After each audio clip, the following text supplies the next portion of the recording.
Welcome back. Got Raph joining me again. Loag was supposed to jump on, but he got hung up at work, so he's not going to be on this one. So we're still going to talk about his Panthers and their plans for the number one overall pick in a little bit. And I should say that I'm keeping a side eye here on the Warriors game that's happening now. Um, Man, they're playing sloppy, but we'll get into the NBA playoffs here in a little bit. Um, really wanted to talk about MLB. I mean, it's been a while since we've all been together. Obviously, I think the last episode we did was right before opening day. So, Raph, I know your Rays are on a bit of a hot streak. Not as hot as it had been, but how you feeling about them? Um, well, if we would have talked yesterday, it would have been feeling a lot better, but we just got smoked earlier today, so I didn't get to catch it. I just saw the score at the end, so I don't know what happened, but it didn't look good. I think it was 8-1. Yeah. So Well, um, but I mean overall, so you got to look at our opponents. They weren't the most stellar as far as their records are right now. So it could have inflated our numbers a little bit. Um, but we'll see how we do the next couple of games yeah. against the I Reds. I So know I text you after game 13 that you guys won in a row, and I said if you guys missed the playoffs now, it would be a pathetic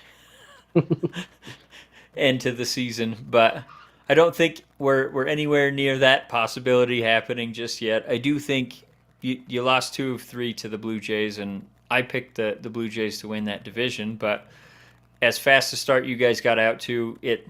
The nice thing is if you just play 500 ball after you have a 13 game winning streak, like you're 13 games above 500 at the end of the season, which will usually get you into the playoffs. So um, I really like what I saw from them. I mean, there's not much to not like, and like you said, they were playing some less than superior competition, especially in my A's. Um, Man, that was a rough series to watch when you guys played us, and I'll get more into my A's here shortly. But you guys had, I think, 29 home runs through the first 13 games or 12 games, something like that. You got um, stats here? yeah, I wrote down some. For right now, we're at 37 home runs in 17 games, and then Yeah, that's a lot. yeah, and we've homered every game so far, Yeah, at least that's once. that's crazy. And I know you have notes in here saying that's the most by the or most by a team was the Twins back in 2019, back when there was juice baseballs. So maybe you guys are on that path to beating that record. I mean, definitely a hot start. Um, Pitching has been phenomenal for you guys as well. It hasn't been one sided, and I think that's the surprising thing about it is, most teams will have a good start on one side of the ball or the other, and then it tends to, come back towards the median one way or another. But you guys were out to a hot start on both ends of the baseball, and um, yeah, like I said, I think some of it's maybe attributed to the teams you were playing, but it's not like you won by one or two runs in a couple of the games. In those first 13 games, you won by I think 4 runs at least in every Yeah, single there game was except one against the Red yeah Sox. there was a big streak of winning by four or more. I forgot exactly what the numbers were, but I think it was 11, and then you won by 1 run against the Red Sox playing them at home, and then you beat them the next two by 4 plus. So really, there was only one game in that 13 game streak where you didn't destroy the other team. So pretty impressive showing, like you said. I mean, they've struggled in the last couple series. We'll see how they do. They're playing who right now? uh, the Reds. Reds. Then That's right. we'll be playing the White Sox. Houston, who's also not doing very great. Like they've been trading wins and losses. Yeah. And then we do the White Sox again.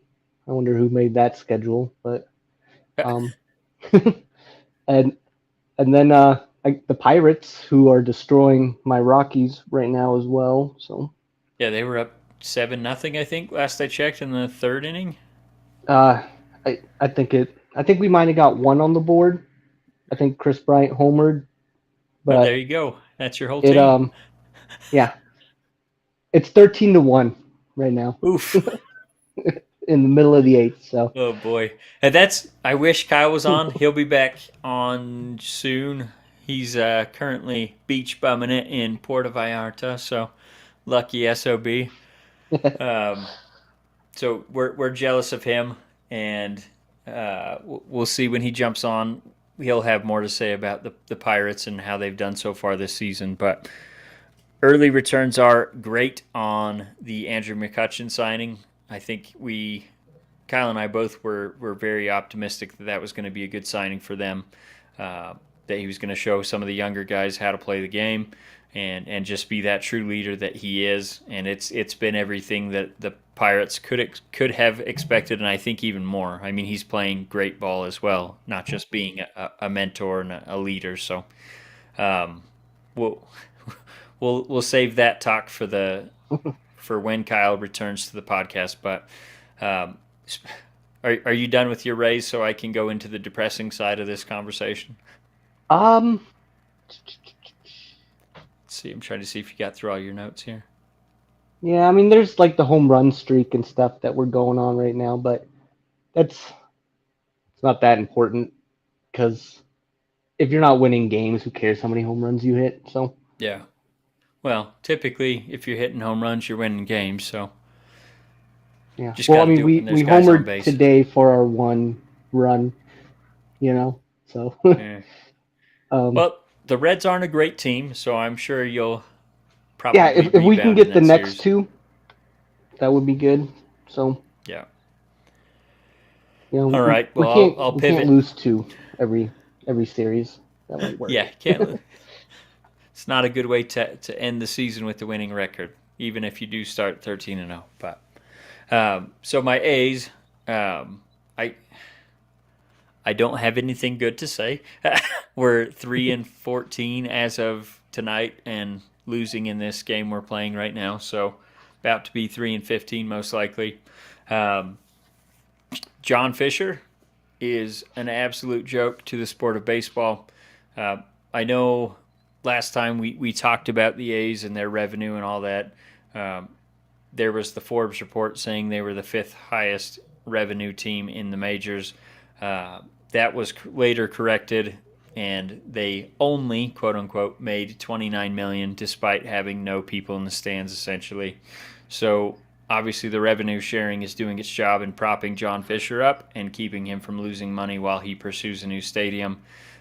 They had the 73 anniversary team there over the weekend when they got swept by the Mets, celebrating the 50-year anniversary of that second pennant in the franchise where we won 3 in a row, 72-74. So we'll have one more celebration next year for that 50-year anniversary for those teams.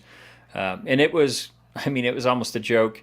The team last year asked the players to provide their own airfare and everything to show up at the ceremony. So I think they probably fixed that for this year. But it's almost comical at this point how John Fisher is just refusing to spend money on the team at all, other than putting money into his lobbying in Vegas to get public funds and whatever else he's trying to do.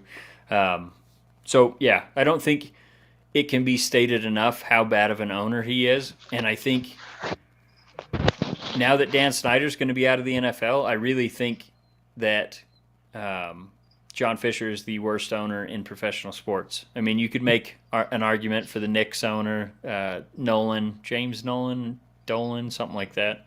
He's notoriously been bad, but I really think what John Fisher is doing to baseball in the state of California and in the city of Oakland is just an absolute dumpster fire. So before anything else about the team, I did want to start with that because I feel like putting $33 million into a roster is asking for what we're seeing right now in the results, and that is just being mismatched on every game that we play in, essentially. So, I don't know. Maybe you'll get lucky and there'll be some other kind of scandal and they can get him kicked out. yeah, I don't think so because he's buddy buddy with the commissioner of the Major League Baseball program. So, um, yeah, I don't think there's any chance of that happening, which is frustrating because, I mean, we could have been owned by Joe Lacob, who now owns the Warriors, and you've seen what he's done with them. Reggie Jackson had a bid for the A's, keeping them in Oakland, getting a new stadium, all that stuff. But they basically just ignored those bids, and John Fisher doesn't want to sell the team.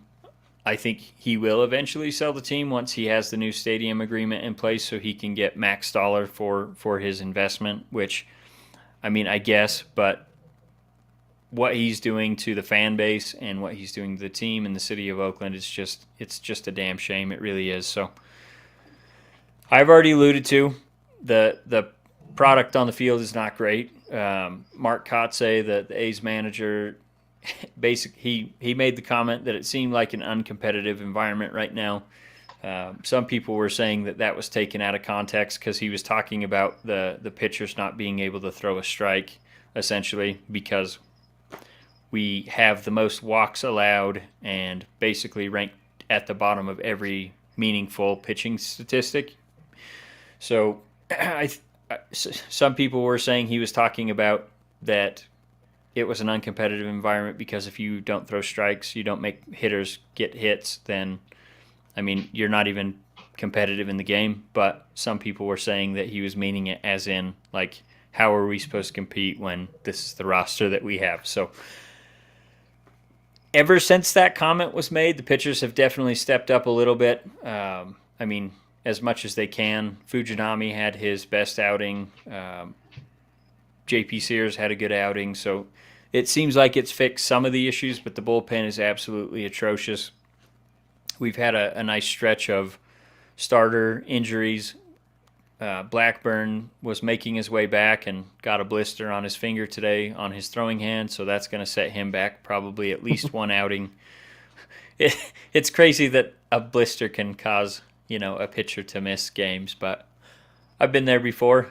Blister on the finger, I mean, you can't throw a curve, you can't do anything because you can't get that grip on the baseball like you need to, but it sounds very soft.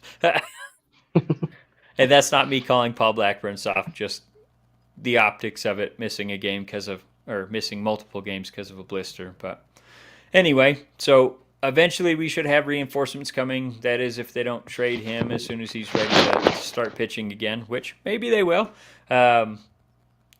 Because it seems like really all the signings we made in the offseason, it seemed like they were 1 or 2 year deals. And it almost seemed like, well, we're going to sign this veteran, play him over the rookie, and then when we're out of the race and this veteran's playing pretty well, then we'll flip him for some more prospects. And that's kind of been their MO the last couple seasons during the rebuild. So it wouldn't surprise me to see your Aguilar and Aledmus Diaz and those guys that they brought in on 1 year, 2 year deals, to see them gone by the end of the season. But there's a couple bright spots in this season so far. I will say I've been very happy with what I've seen from Estuary Ruiz. He was the main part of the Sean Murphy deal from last year from the Braves. He's been an absolute lightning rod at he's either been at the leadoff position batting number 1, or he's been at the bottom of the order batting number 9, and he's been getting on base nonstop. He's been stealing bases. I mean, whenever a ball is put into play, that guy is, I mean, he's probably the fastest player I've ever seen on the A's. So he's electric, watching him just run the bases and all that. So excited to see him. Brent Rooker has been on an absolute tear. I think he's hitting like 350. No one even had heard of him. He was a Rule 5 draft pick at the beginning of the season. So he's been great. And then Shea Langoliers, our catcher, he was the main piece to the Matt Olson trade. So at least seeing some early returns on these guys that, we traded some of the franchise pillar type of guys. At least we're seeing some returns on them. Pitching, not so much. I mean, we got Kyle Muller, and he's been pretty good. But at some point, we got to get some real pitching in there. So I already alluded to Paul Blackburn's setback. Mason Miller, he was the minor league player of the week this week for his last 2 outings. Dude has looked absolutely unhittable. He actually had a perfect game going through 6 innings, I think, and had like 8 strikeouts. So just an electric outing by him. He looks to be maybe the next great A's pitcher. So I'm excited to see him come up.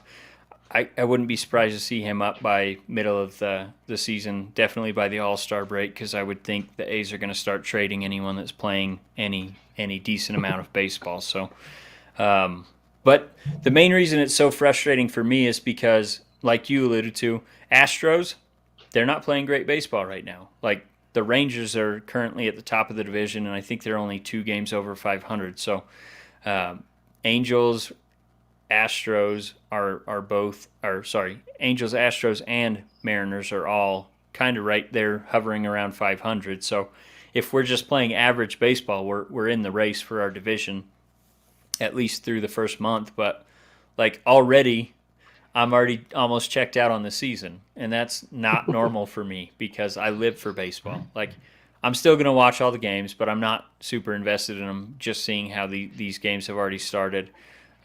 We could obviously go on a run later on, but I really don't see it with the roster that we currently have. So it's a depressing time to be an A's fan. Don't know where we're going to be playing for the long-term future. Our owner is worst in at least Major League Baseball, if not all major sports.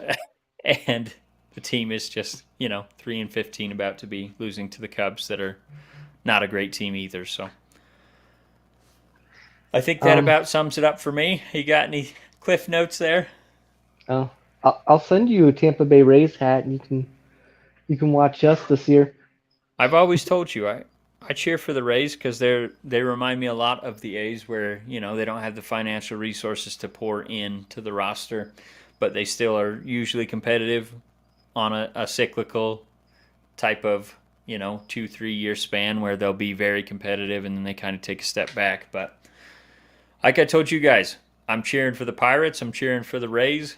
I mean, there's a couple other teams I could cheer for here and there. I still love Bob Melvin, so Padres are definitely a team I'll be rooting for as well.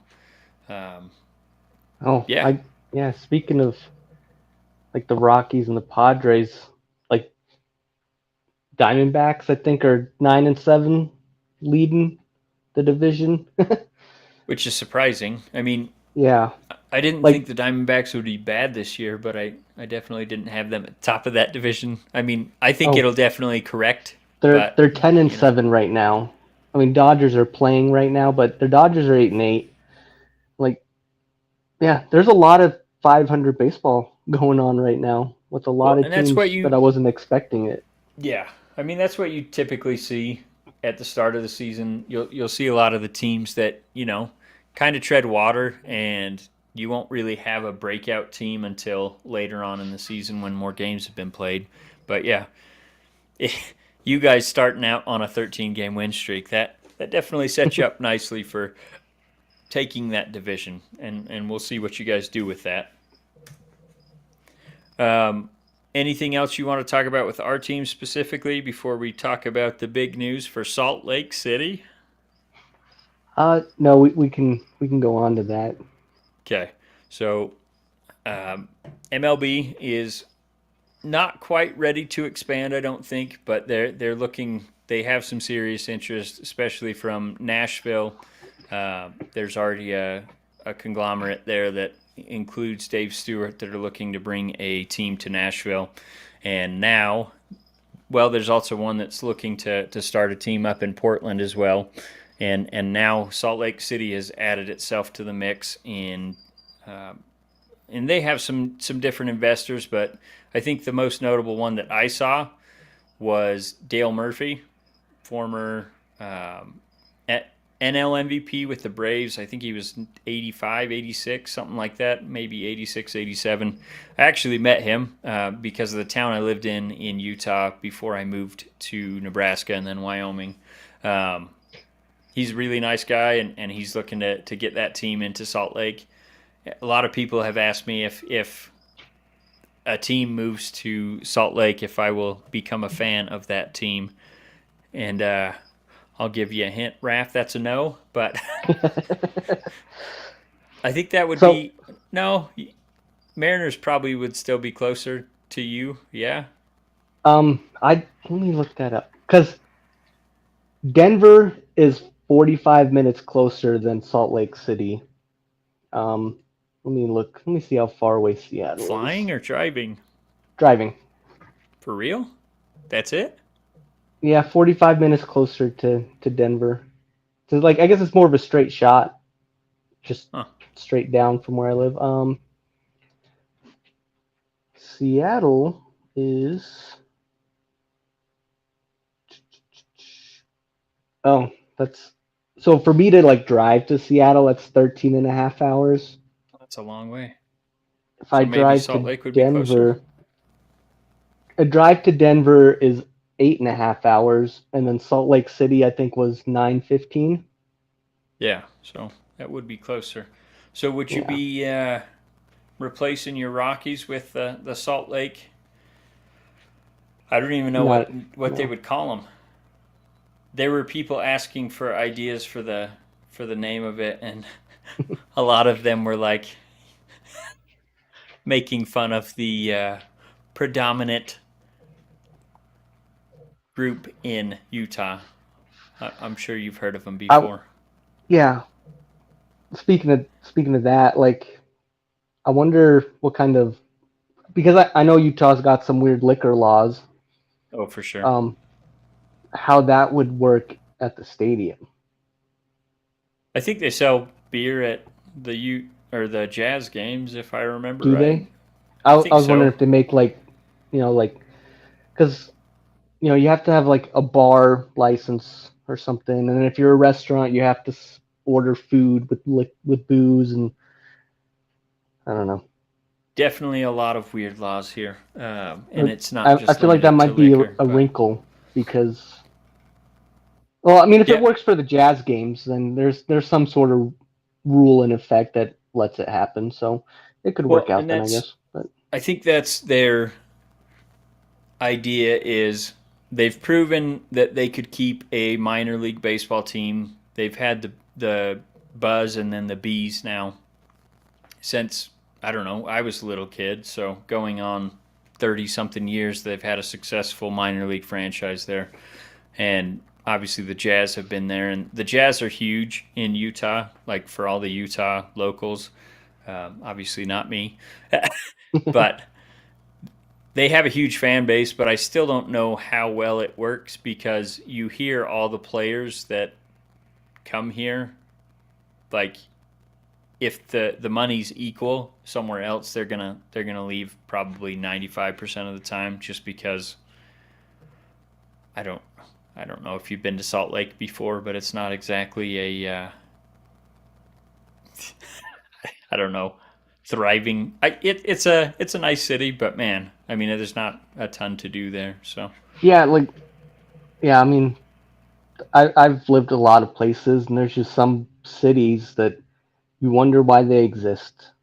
yeah. Like, but So anyway, I won't go that far because there are some nice things up there in Salt Lake, but man, for a 20 you know 20 what plus millionaire what that years were they looking at for like I, Nashville and stuff?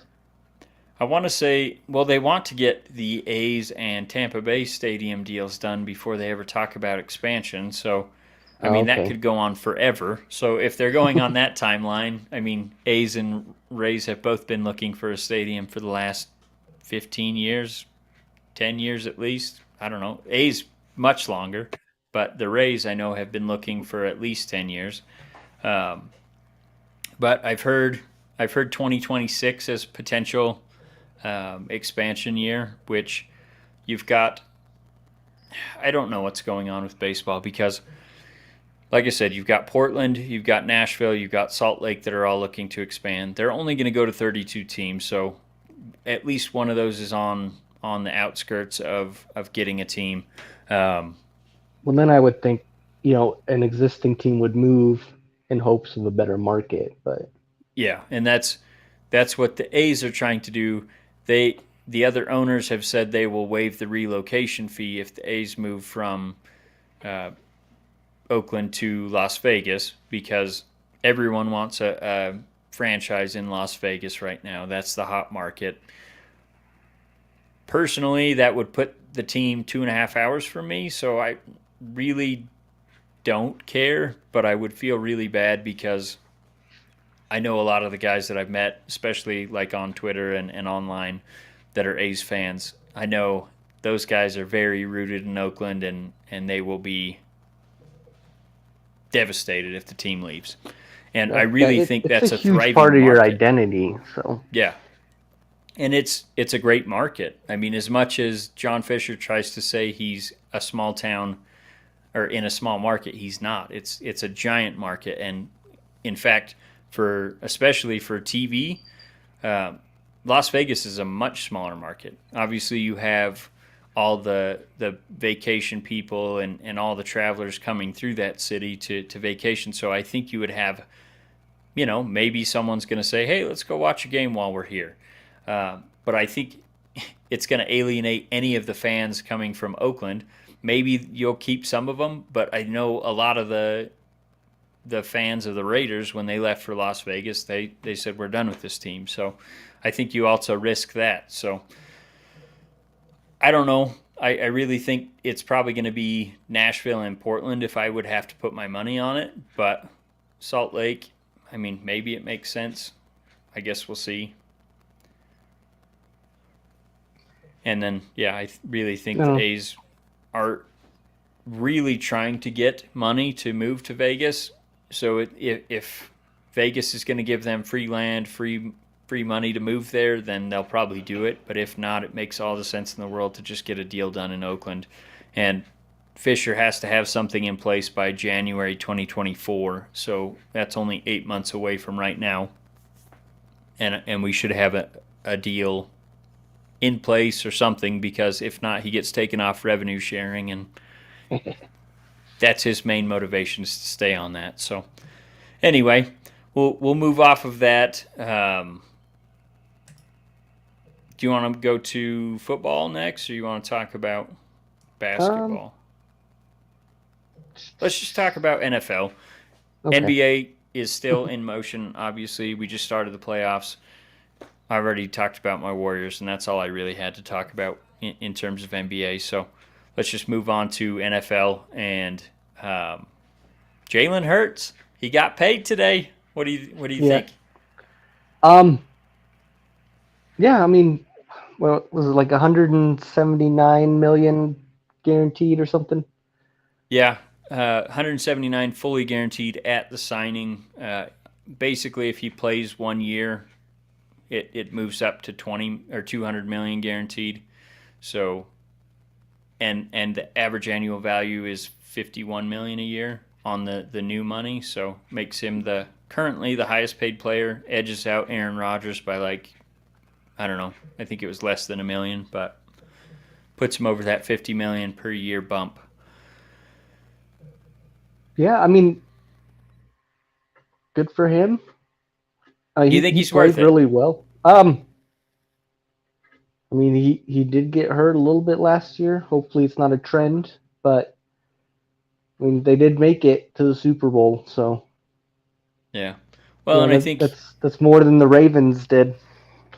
unfortunately, if you look at the guys that are coming up, I mean, it's better to get it done now, because if you wait for Burrow and um, Herbert, if you wait for Yeah, those two to get their deals, then you're probably going to end up paying Hurts more than both of those, because it's usually just keeps going up with the way the salary cap's working.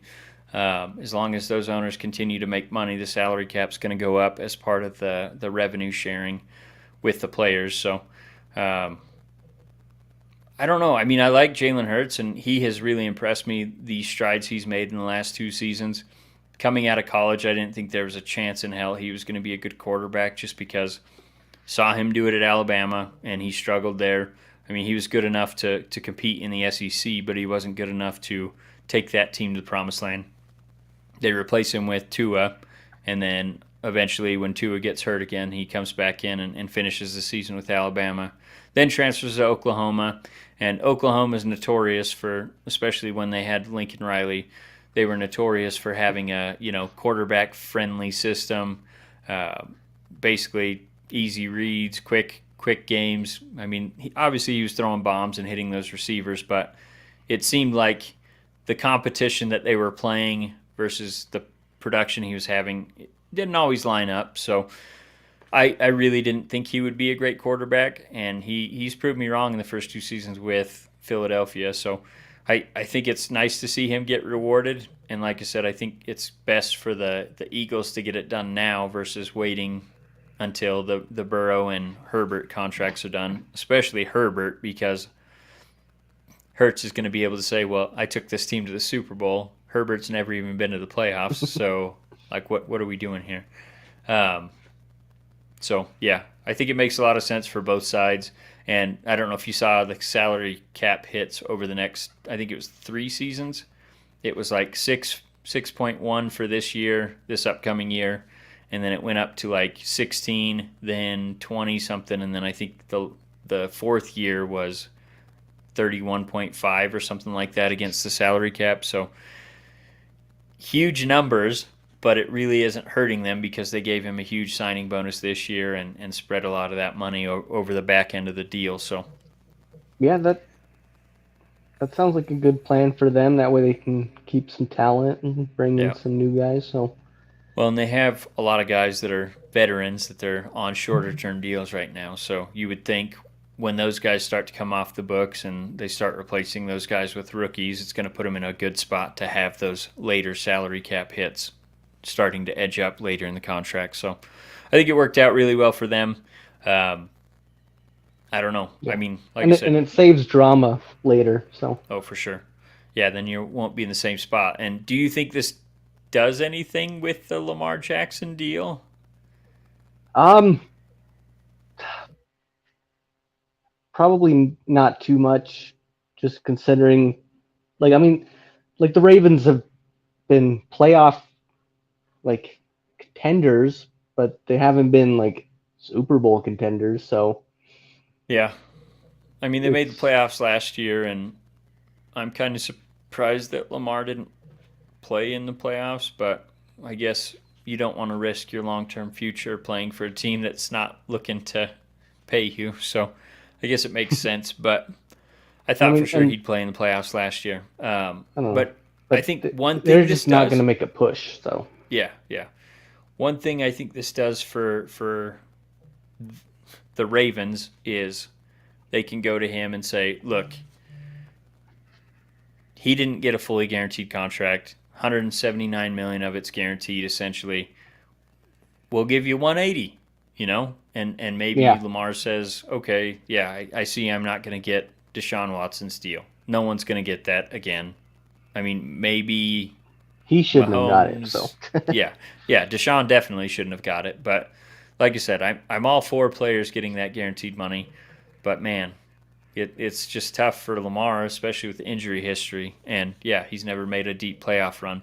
But if you look at his draft class and some of the guys that have already gotten paid, like Josh Allen has already surpassed career earnings for Lamar by a significant amount. And that's the bad part of that. The Ravens making him wait and putting him on that 5th-year option and now franchise tagging him, like he's never going to make up that difference, even if he gets a very good contract. He's probably not going to get a second one from the Ravens because after 5 years or whatever they put on this next deal, if they end up extending him, you would think he's probably not going to be on the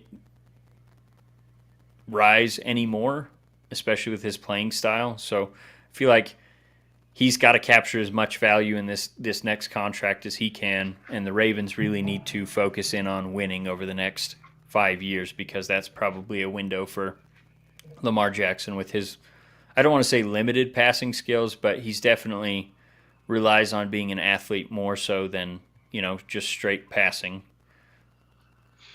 I don't know. I mean, I feel some of these guys should they need to take a page out of like Mahomes' book and work on like off the field stuff too. I feel like Mahomes probably won't need a huge new contract because he's got other stuff like all those State Farm commercials. That's got to be a decent change that they're paying him to do all that. Yeah. And that way Mahomes could maybe have a more team friendly contract and keep a good team around him. Otherwise, what good is only having a quarterback? So Yeah. Well, I think as long as Mahomes is not injured, they've got a chance to make a deep playoff run. So that's one nice thing. But he's also, I want to say he signed like a 10-year, $450 million deal or something like that, didn't he? it was something weird, but So he's never going to be hurting for money. Sure, he could, ask for a raise to be brought more in line with Jalen Hurts and Herbert and uh, Burrow I once just they, don't they think get he theirs really done. will. But No, I think he's probably happy with what he's getting paid. I think he's now a part owner of the Royals as well, if I yeah, remember right. yeah, So I think that was like a year or two ago or something. yeah, But, so he's not hurting for money, and well, the yeah, Royals if aren't doing very good. I don't know how much money he's pulling in from them. well, I think owning any professional team at this point, you're pretty much printing money. So, um, speaking of Lamar Jackson, the Ravens did sign your boy OBJ to a 1-year, $15 million guaranteed deal.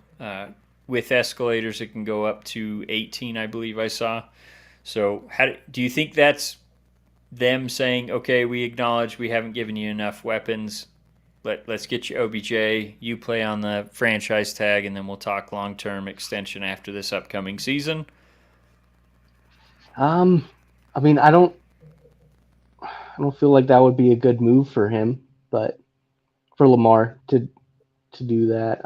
I don't think he wants to, but at the end of the day, I mean, it's like 36 million guaranteed that he could make, or he could sit out if he wants and miss out on even more money. So I don't know. Or he knows OBJ is washed up, and it's not going to make a difference. So well, OBJ shared on his, I think it was his Instagram, him talking to Lamar. So I would think there's been some communication there saying like, yeah, I'm gonna play under the franchise tag, or yeah, we're still working on a deal or something like that. Because I mean, I don't think any other team was gonna give OBJ 15 million guaranteed. So maybe that was part of the reason he signed. But I also feel like if you told OBJ, yeah, come here, we'll give you 15 million. Oh, your quarterback's gonna be Tyler Huntley. I don't know if he's necessarily going to want to do that after playing with Baker Mayfield for a while and not enjoying that experience. yeah, I mean, part of me hopes that happens, but um, I don't know. Maybe Uh, maybe that year off put things in perspective for him, and he'll be a good teammate I would for hope so. once. I mean, seeing him on that plane definitely made me like him a lot less. Not that I liked him a ton before, but yeah. Hope I don't know. I just really enjoy watching this all. And I wish Kyle was here to comment on it because, division rival. I'm sure he's loving every second of seeing them go through this struggle with Lamar and all that. So um, let's move on to the draft. I don't want to go super deep into it because we've already talked about a lot of the prospects that we want to see, our teams draft and all that. But did you see that Bryce Young canceled his remaining 30 visits? Yeah, I saw that. And when I say 30 visits, it's just the teams get up to 30 private meetings with prospects before the draft so they can get a better feel for them. They fly them in. have the interviews, show them the place, all that stuff, get to know them better. So Bryce Young canceled all of the remaining ones on his schedule. So this gives me, I don't know what to read into it. I mean, it makes me think he knows he's going either one or two, and probably one.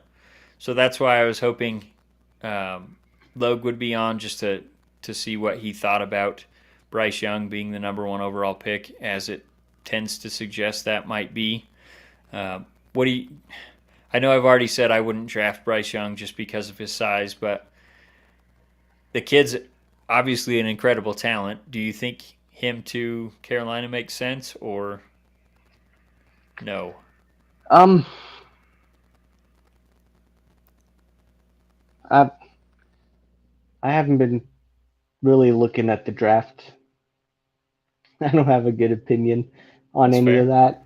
Um, just because the 49ers are kind of way back there, and I mean I guess other than the Panthers, their pick's not going to change, but everything just changes so much. Like you get a new mock draft every day, and it's Yeah. Well, oh and Nick Casario, the GM, I don't know what he is. The guy that's been ruining the Texans for the last 5 years, that guy, um, he said that they are not shopping the second overall pick, but they are open for business essentially and taking calls on it. There's been a lot of rumors that teams are wanting to bypass the Cardinals and trade up to two, so they guarantee that they get either C.J. Stroud or Bryce Young. Um, wouldn't surprise me to see that happen at all. I don't think the Texans should trade back unless their plan is to grab one of the top two quarterbacks next year. D'Amico Ryans is not going to be, worried about his job security after signing a 6-year deal. So I think the owner has probably said, "Hey, we'll be patient with you. You build this team in your image. Just make sure we get where we want to go at the end." So I would say that D'Amico Ryans has at least 3 years to build up the team in his image and get things going the way that he wants to go. And like I said, I don't think I would see them skipping a C.J. Stroud or Bryce Young with the pick number two. But if they're not, let's say they really wanted Bryce Young, which is who I think they really wanted, and Lovie Smith kind of screwed them out of that pick by winning that game. Who was it against right at the end of the season? The Colts, I think. yeah, Um, I believe so. Gave the owner a big old middle finger, knowing he was going to get fired before that game even finished. So yeah, now I think they were very much set on Bryce Young.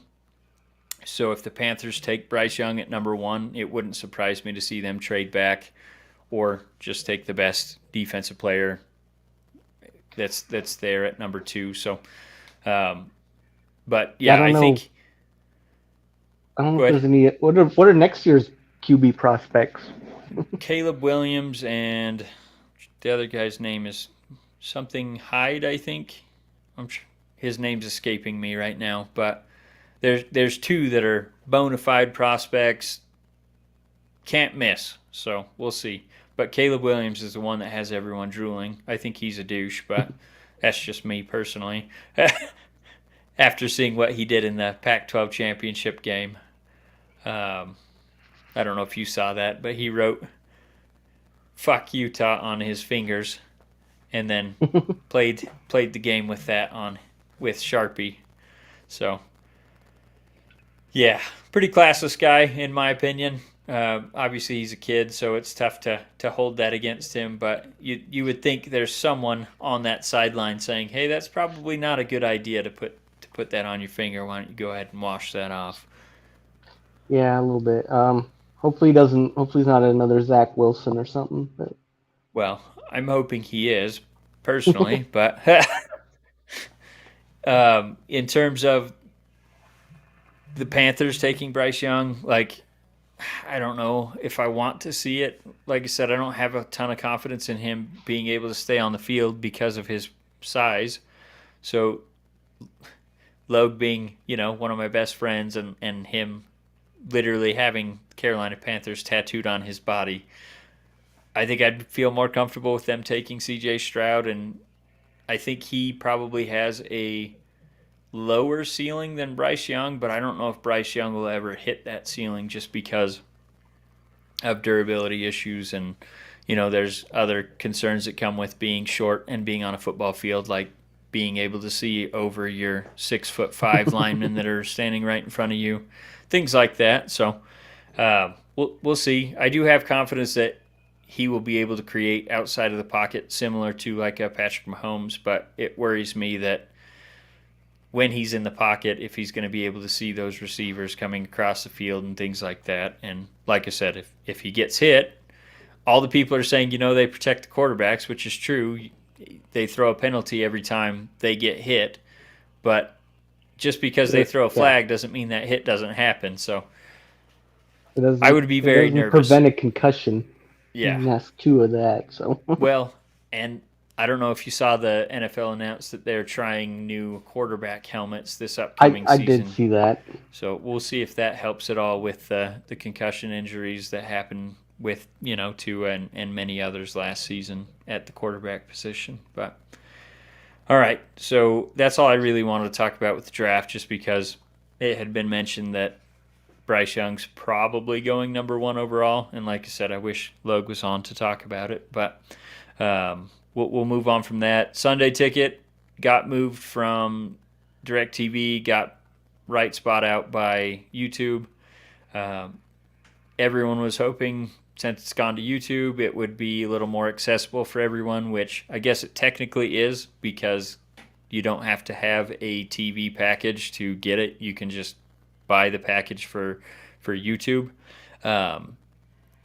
But that route's much more expensive than it was on DirecTV, and I think the only way it's not more expensive is if you already have YouTube TV, which I do, and then you buy the packet as the early bird special.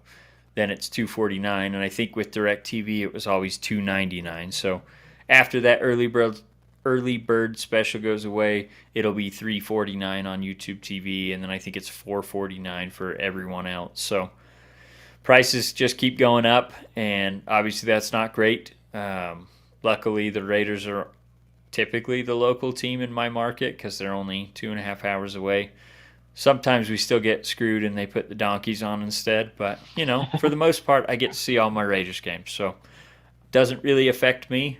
But I don't know. I feel like the NFL is just going completely overboard with all this money grabbing. You would think if they want to keep more of the profits, they could just do like what MLB does and have their own TV division, essentially, where you buy it directly from them, they keep all the profits, and then you watch it on the NFL.com app on your TV or whatever.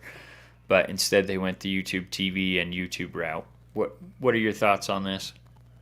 And would you buy it? No, I wouldn't pay that kind of money for it. Well, I guess part of that would be because I work Sundays. But even if I didn't, like it just seems like it's too much.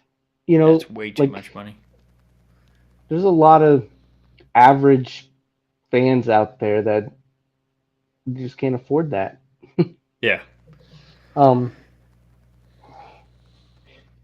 But I mean, you don't need, because like DirecTV and things, I think they typically make you sign like 2-year contracts and stuff, and yep. So I suppose YouTube. I don't know. Does YouTube make you sign a contract, or can you cancel anytime? Well, YouTube TV is month to month, but YouTube, like, all you gotta have is an account for YouTube. So yeah. So I mean, like, I feel like it's gonna even out a little bit, because there are people that live in an apartment. You can't get satellite because they don't let you put satellite dishes on your balcony. Yep. So they're gonna lose some for the higher prices, but then they'll gain some that never had access to it. So I feel like the numbers are probably going to stay the same. Yeah, I think you're probably right.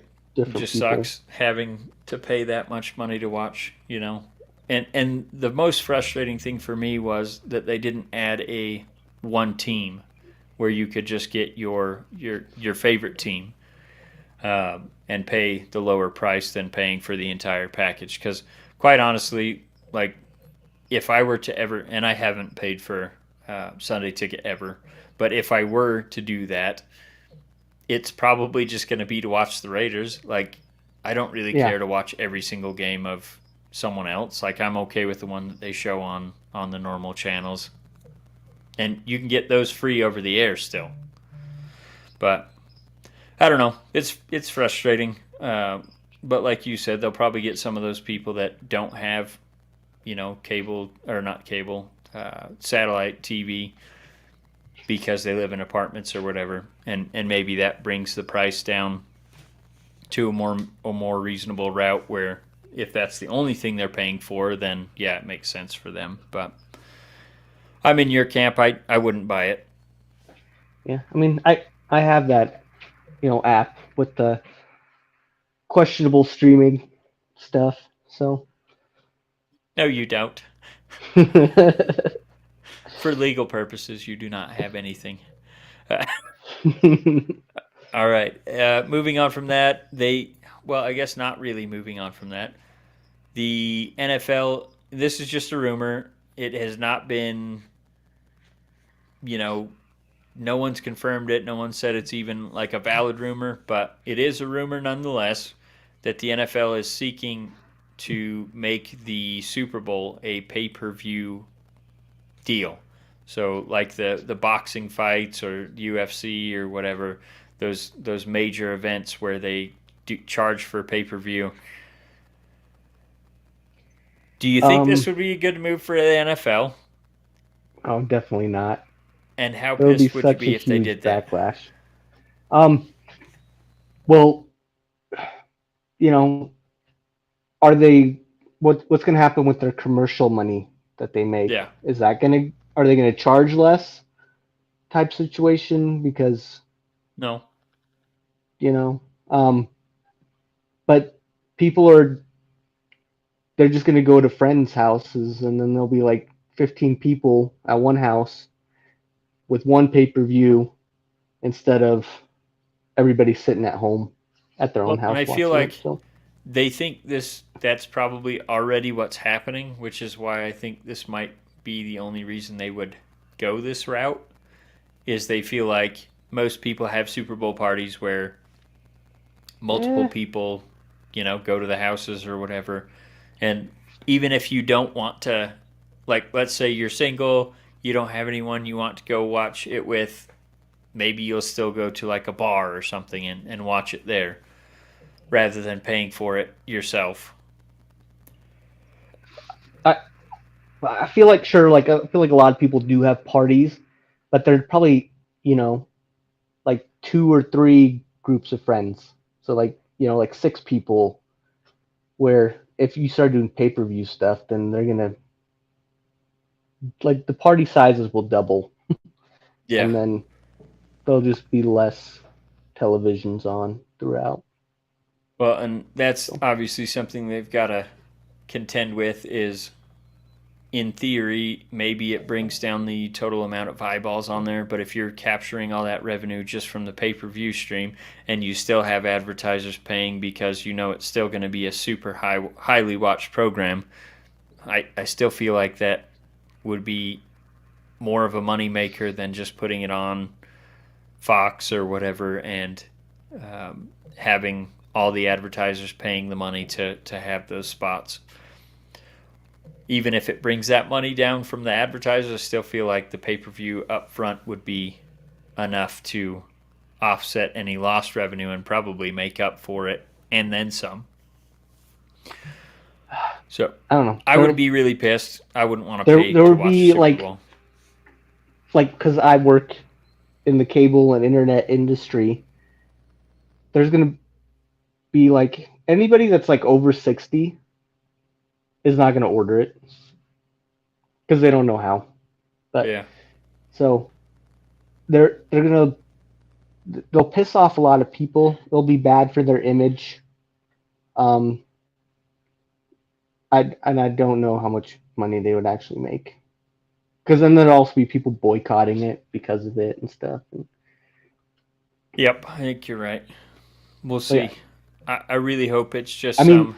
they're gonna ignore all those people Oh, and for sure. probably do it, but it's bad publicity. Yeah, So Roger doesn't really seem to care about anything but money, and obviously he's getting that instruction from the owners. So, and he's getting paid handsomely for that. So, okay. Just a couple other things we wanted to touch on. Daniel Snyder is nearing a deal to sell the commies for $6.05 billion. Um, like I said at the top of the program, this would make him no longer the worst owner in the major sports leagues. But do you think this is a good deal? Getting him out of the league? yeah, I mean, it's definitely not gonna hurt. He's like such a like big like what's that word? Like a black mark on the Yeah, league. definitely a Like, stain. and hopefully whoever takes over, they fix that plumbing issue that keeps happening where the sewage keeps spilling on people. But That's the thing that blows me away about this is they don't even have like a new deal on a stadium in place, and it's still selling for $6.05 billion. So after he does that, then he's still got to try to seek a new stadium, yeah, so which, I would need like 20 billion if I ever wanted to buy the Niners. yeah, probably. I'm sure that market they're worth quite a bit. Okay, and then we talked about OBJ. Buda Baker wants out of Arizona. He requested trade. At this point, they said they have no intention of trading him, so obviously they'll probably be working on a deal to keep him there. Sounds like some money might be coming off the books in D Hop. Uh, he hasn't necessarily said that he wants out, but he's been rumored in a lot of trades, especially like Raiders have been mentioned as a possible trade destination for D Hop. I know Patriots have as well. Chiefs have. I mean, there's been a lot of potential suitors, and I think the draft will get some action for D Hop. Essentially, it seems like the Cardinals are ready to take a down year this upcoming year. They've got Zach Ertz and Kyler Murray. They got him. Both of those guys are rehabbing from an ACL injury, so we'll see how soon they'll be ready. I don't know. I mean, do you think they're just ready to take lumps on the head and get ready for the season after this one? Um, I don't know. What is it? Did they get a new coach? Yes, they hired Marcus Gannon from Oh, Eagles, right? Philadelphia. Yeah, Yeah. Okay, he was their defensive coordinator. I Seems forgot. like a pretty quirky guy. um, I don't know. They'll is Murray supposed to be ready to go beginning of the season? I haven't heard.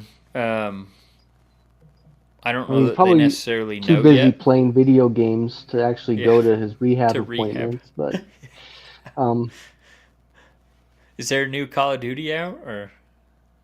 no, I did see a video the other day about uh, I, was it Madden, that somebody was in the league with him playing Madden, and that like the league has rules to like you. There's certain things you're not supposed to do because they kind of exploit the game mechanics, and that every time that guy was playing Kyler, that he would do that whenever he started losing, was exploit the mechanics. So you know, Well, Madden's been a broken game for the last 10 years, so not a surprise. But okay, and then you had some notes here on NHL, so I'll let you take the stage for those because I my Well, Sharks were eliminated, I think, about 10 games into the season. So they well, I don't know. Like your Sharks, like I think they won like 4 of the last 30 or something. Like they had a okay record, and then they lost like 12, and then won like 3 or 4, and then lost like 15 or yeah, something. But Pittsburgh Penguins, it was more Kyle news, but he's not here. Um, yeah. so hopefully he can be here next week and he can go into more of their process. But Pittsburgh Penguins like missed the playoffs for the first time in like 16 years, I think, or 17. And then they fired their president of operations, their GM, and their assistant GM. So It's rolled. yeah, so hopefully Kyle knows what's going on with them for next session.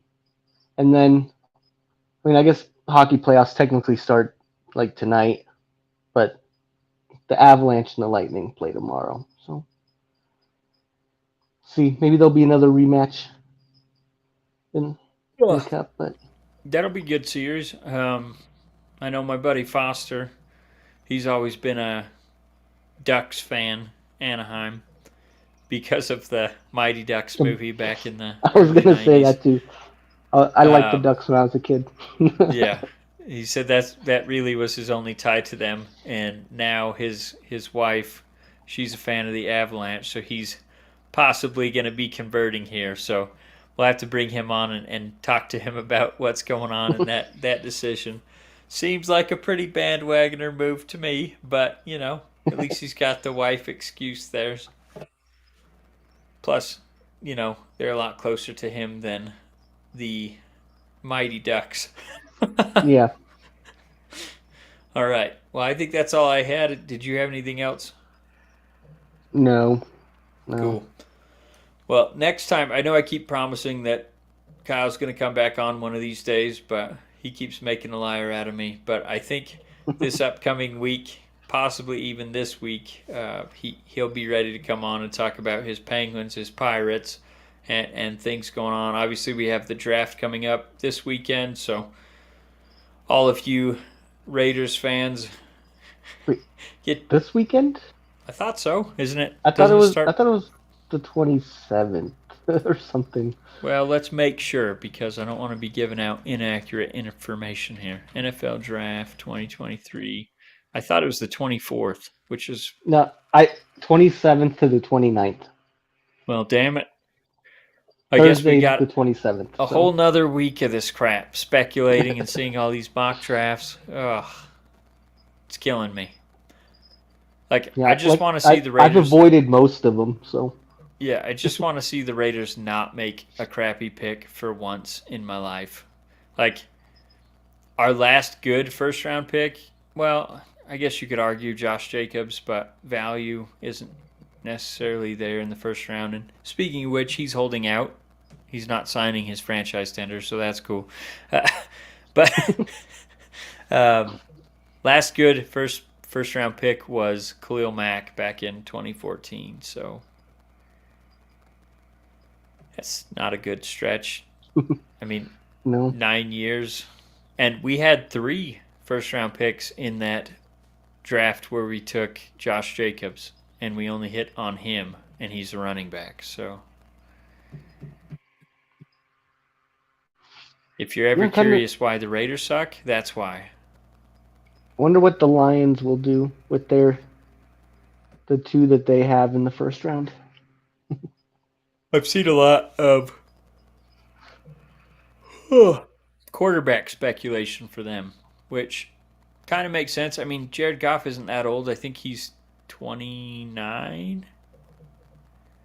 So he's still got years in him if he can play like he did last year. But I think what we've seen throughout his career is inconsistency. I mean, you've seen him struggle with the Rams. You've seen him take them, well, not necessarily take them, but he was on the team when they went to the Super Bowl.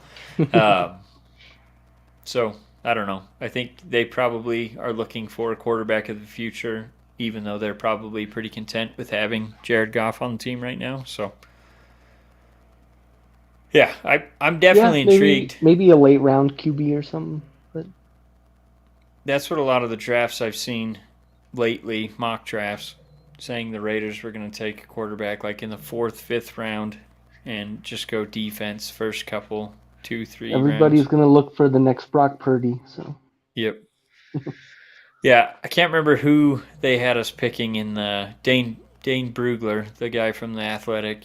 He had us picking, I think in the fourth round. It was a quarterback from Purdue, and his name's escaping me right now because I've been looking at so many of these damn mock drafts. But anyway, I wouldn't mind that route.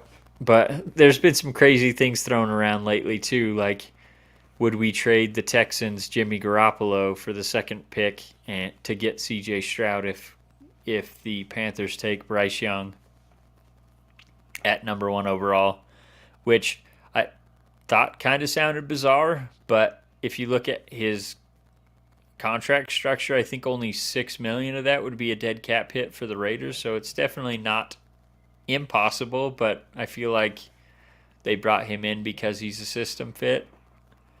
yeah, that would because I mean you just like you lost Carr and now you go for Jimmy and then get rid of him right away. Yeah. Which, like I said, it baffled me, but at the same time, the Texans were very interested in Jimmy G this offseason. So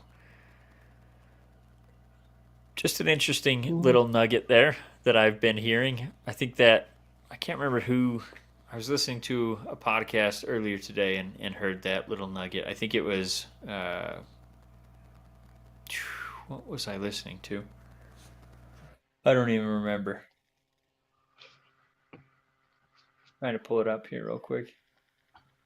I think it was the Locked On Raiders podcast with Q. I think he was the one that brought it up. He had someone from the Texans that covers the Texans came on and proposed that to him, and he was like, "I never even thought about that, but I guess it I makes don't know. sense money wise." So, Yeah, I don't know if Jimmy would be too happy about it. I feel like he's got a good chance with the Raiders to prove himself a little bit. So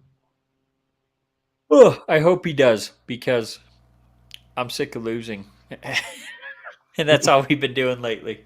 And I hear all Jimmy does is win. So he does have a stellar record when he's on the field. So All right. Well, I think that's all I have. So, Raph, thanks for coming on. For all of you that make it this far, we do appreciate you listening, and we will catch you on the next episode.